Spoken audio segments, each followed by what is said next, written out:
श्री स्वामी समर्थ. स्वामी महाराज तुमच्या सर्व इच्छा पूर्ण करो हीच स्वामींच्या चरणी प्रार्थना करते. दीपपूजनाची कथा आपण या व्हिडिओत पाहणार आहोत. एक नगर होते. तिथे एक राजा राहत होता. त्याला एक सून होती. तिने एके दिवशी घरातील पदार्थ स्वतः खाल्ला आणि उंदरावर आड घेतला आणि आपल्यावरील प्रवाद टाळला. इकडे उंदरांनी आपल्यावरचा उगाच आड घेतला म्हणून तिचा सूड घेण्याचे ठरवले. सर्वांनी मिळून एके रात्री तिची चोरी पाहुण्यांच्या दालनात नेऊन टाकली. दुसऱ्या दिवशी तिची फजिती झाली. सासू आणि दिराने निंदा केली. घरातून तिला घालवून दिले. तिचा रोजचा नेम असे की रोज दिवे घासावेत, तेलवात करावी आणि स्वतः प्रज्वलित करावे. खडीसाखराने त्याच्या ज्योती साराव्यात. दिव्यांच्या अमावास्येच्या दिवशी त्यांना चांगला नैवेद्य दाखवावा. तिला घरातून घालवल्यानंतर तिचा हा नेम खंडित झाला. पुढे कालांतराने दिव्याच्या अमावास्येच्या दिवशी राजा शिकारीहून येत होता. एका झाडाखाली तो मुक्कामाला उतरला.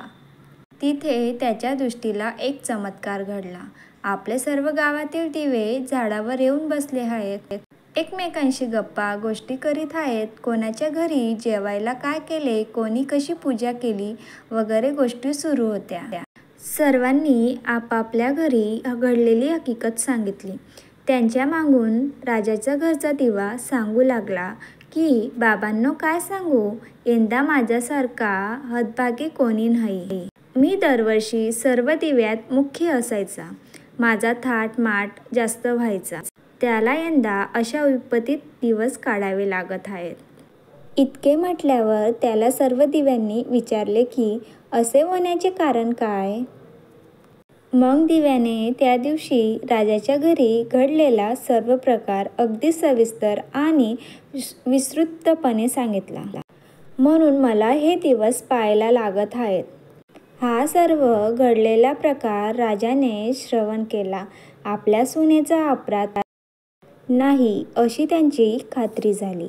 घरी आला त्या दिवशी झालेल्या प्रकाराबाबत चौकशी केली. तिला मेना पाठवून माघारी आणले. झाल्या प्रकाराबाबत तिची क्षमा मागितली. साऱ्या घरात मुख्यदारी दिली. दिवा पावला. जसा तिच्यावरील आड ताडला तसा तुमच्या आमच्यावरील आड ताडावेत. ही 60 उत्तराची कहाणी 5 उत्तरी सुपट संपूर्ण. जर तुम्हाला माझा व्हिडिओ आवडला असेल तर लाईक करा, कमेंट करा, शेअर करा आणि नवीन असाल तर चॅनलला सबस्क्राईब करायला विसरू नका. धन्यवाद.